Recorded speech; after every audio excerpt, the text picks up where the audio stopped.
Hello, this is Chapter 14, Non-Renewable Mineral Resources. So first of all, let's talk about where we get mineral resources from.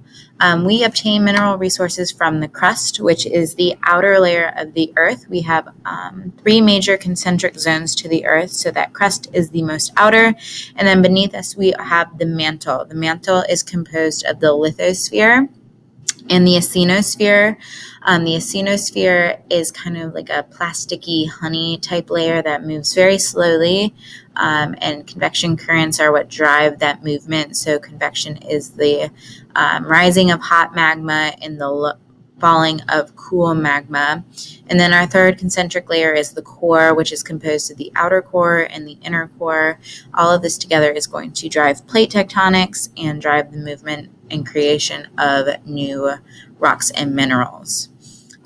So when we're talking about minerals and rocks, they are not the same thing. A mineral is going to be something that is naturally occurring, inorganic, crystalline, has a definite chemical composition, and is solid. It must be all five of those things in order to be considered a mineral. And if it doesn't have one of those things, then it is not considered a mineral. So ice is a mineral, water is not a mineral because ice is solid, water is a liquid. So an example of that is quartz, which we have some of that right here, number 8, and then sulfur, which we have talked about before. Mineral resources are things that we can extract from the crust and then process into different things and make money off of. So good examples of mineral resources are things like gold and silver. Pyrite is another good example. And then minerals come together to make up rocks. So when we have a combination of one or more minerals, they make rocks like granite, which your countertops are probably made up of, and limestone, which our sidewalks are made up of. This is the slowest earth process that we have on Earth. The creation of rocks and minerals is the slowest earth process, and an earth process is going to be a constructive and destructive process on Earth, like the rock cycle, the carbon cycle, or the sulfur cycle. We have an absolute dependence on our minerals and rocks. And when we have something that contains a profitable concentration of a mineral, it's called an ore. If it's a high-grade ore, it's going to have a large amount of that mineral. If it's a low-grade ore, it does not have a large amount of the mineral. And low-grade ores typically have costs that outweigh the economic benefits because they have an increased cost of mining. And then you're processing a lot more rock in order to find the profitable mineral. And then you're thinking about the cost of the water needed to mine and process, the environmental impact of the land disruption, the pollution that's produced, and then the remediation of the pollution as well. So when we're looking at these minerals, we have metallic and non-metallic minerals that we utilize. Metallic is going to be anything that might look like this. So gold is a nice example. Copper is a big example as well. And then non-metallic are going to be things that look like this. And this limestone is actually not a mineral, but it is a non-metallic resource. So why are these things considered to be non-renewable if the rock cycle is continuously generating rocks every day? Well, remember that non-renewable means that the resource is not going to be replenished within our lifetime. So as I stated before, the rock cycle and the creation of rocks and minerals is the slowest earth cycle on Earth, obviously. So it has to be non-renewable because it's going to take longer than our lifetime in order to create those. So the supplies that we have are called reserves, and each of these reserves is going to have something called a depletion time. So that's basically the time it takes to use a certain amount of the reserve. And we can look at a reserve by how much we think is left, or whether or not that resource becomes economically depleted. So if that resource costs more to extract, find, and process than it is worth by the economy, then it is considered to be economically depleted. So if this does happen with a resource, then we can reduce, reuse, recycle, waste less, use less, find a substitute, or even just do without. And if we think about this as a graph over time, we have three different mindsets for non-renewable mineral resource use. So this first mindset, A, is that we are going to just use our minerals, throw them away, not really think about full cost pricing at all. And when we have 80% depletion, it's pretty soon. If we recycle our resources, improve mining techniques, maybe increase the price a little bit, we'll be able to use our non-renewable resources a little bit longer. And then if we reduce, reuse, recycle, utilize full cost pricing, maybe improve the technology and all of that stuff, our 80% depletion time is quite farther away than it would be with the mindset A. So when we use a metal product or any type of mineral product, it is going to go through some sort of life cycle. And the first step of that is mining. And we are going to talk about mining. And every single product is going to kind of go through this process in order to be turned into something that the consumer can utilize. A lot of different metal resources are going to go through this process of smelting, which is shown in this picture right here, which is where we're using heat or chemicals to remove the metal from the ore. So when we're talking about types of mining, we're first going to look at surface mining because it is the most common type of mining that we use today. And we're going to remove something called an overburden, which is the rocks and soil that cover the resource. And that's going to create something called a spoils pile and a high wall. So this is an example of a spoils pile right here, which is basically just the leftover rocks and soil from a mining operation. And then it creates something called a high wall. So this is highly erodible material that is left behind. We have a couple different types of surface mining. Placer, open pit, mountaintop removal, strip mining, and then contour strip mining. And these are common today because they're cheap. They don't have as many human health issues, but they do have a lot of environmental issues. You've probably heard of placer mining from history. So when we had the gold rush, this was a big operation in California. So you can see this guy here with his gold pan. And you use water to separate the profitable mineral from the rest of the overburden. So this is a type of surface mine, except today the operation looks a little bit more like this. So we're using an excavator to push our materials through something called a sluice. And then the material like gold will fall through these little holes in the sluice box, and we'll create this thing called a tailings pile over here. And so water is pushing all of the materials through as well, and they eventually stop the water to check out what they have in their sluice box. So this can cause some issues because you're creating a dam and then you're disturbing the land as well. So placer mining is mining stream beds for mineral deposits. Next, we have open pit mining. So we're basically just digging and digging and digging to reach the resource. And this is for highly profitable resources like iron, diamonds, gold, and copper. So for example, this is a copper mine in Utah, and this is about 4,000 feet deep. And they are continuing to dig at this site. And this does have a lot of degradation on the environment just because water is going to seep down into this, and then the natural biodiversity that was once surrounding this mine is obviously not there anymore.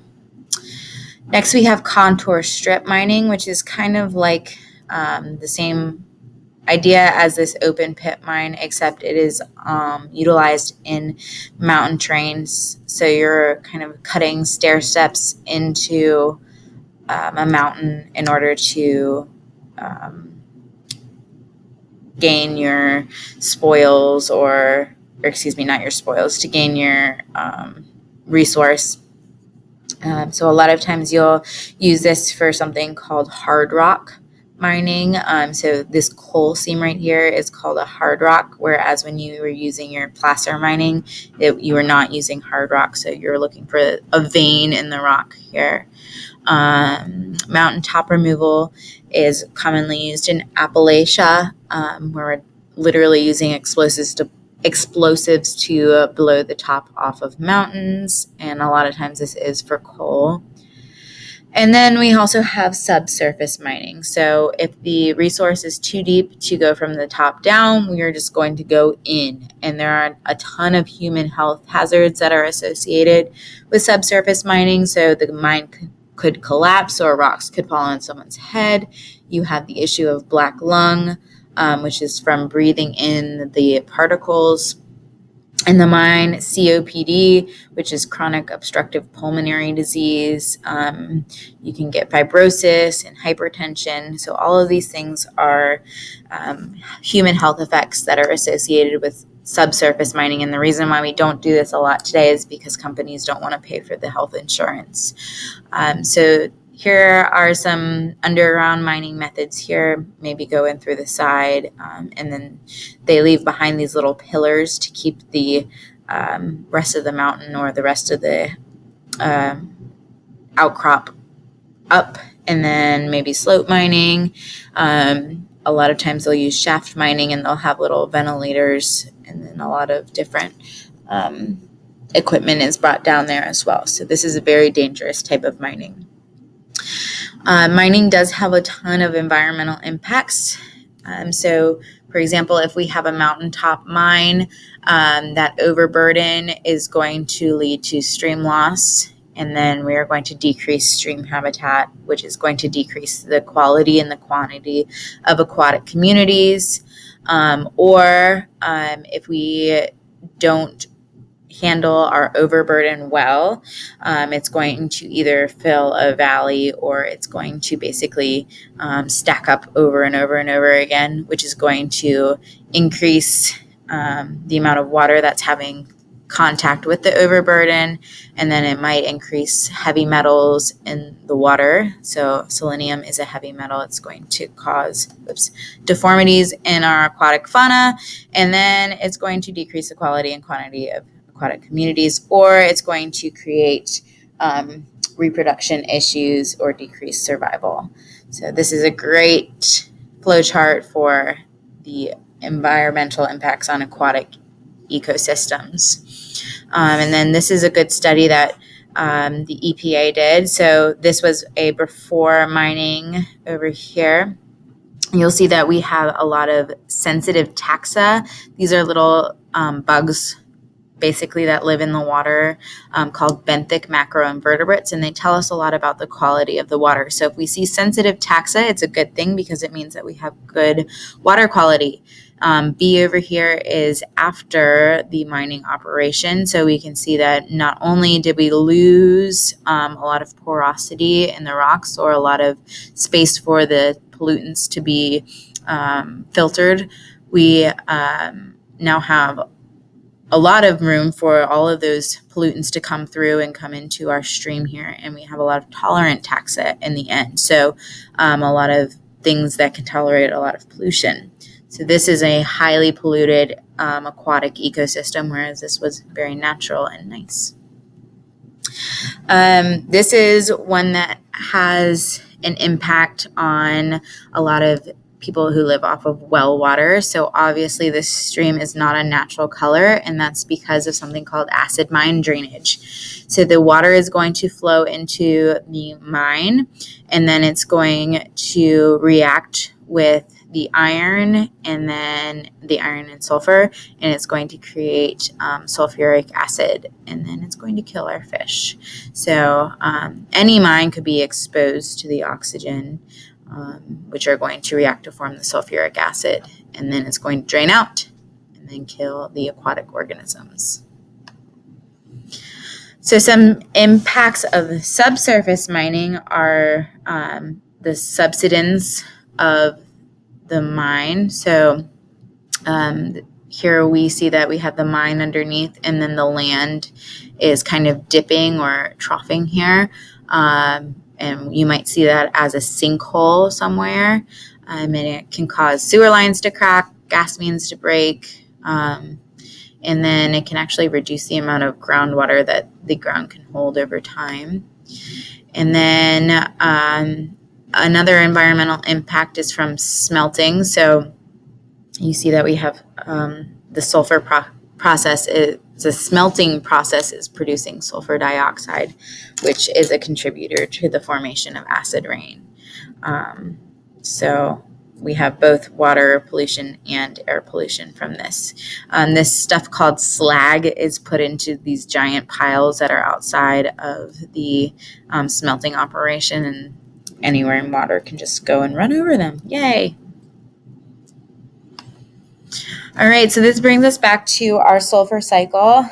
We have the issue with smelting, we have the issue with burning our coal, and that's going to add more sulfur dioxide to the atmosphere, which in turn is going to increase the amount of wet acid deposition in the form of acid rain or acid fog. And then let's see, how do we fix this problem? So first of all, we could replace metals or minerals with something else. So silicon, for example, is replacing some of the metals that we use. Maybe new technologies to replace the things that we use metal for. So high strength plastics are one example. And then recycling and reusing the metals and minerals that we mine for, instead of just mining for new time after time. We do have two important pieces of legislation that mines have to abide by. So the first one is the Clean Water Act. So if their mining operation is affecting the streams, then they have to clean it up. And the second is the Surface Mining Control and Reclamation Act. And this basically puts the onus on the mining company to reclaim the land. So we are remediating what we have going on and basically trying to put it back to what it was before. However, many companies go bankrupt in order to avoid going through environmental remediation. So we do have a lot of issues with fixing the problem. So here are some solutions for the sustainable use of non-renewable minerals. Remember that the principles of sustainability are a focus point in this class, so I would make sure you know these. Bye!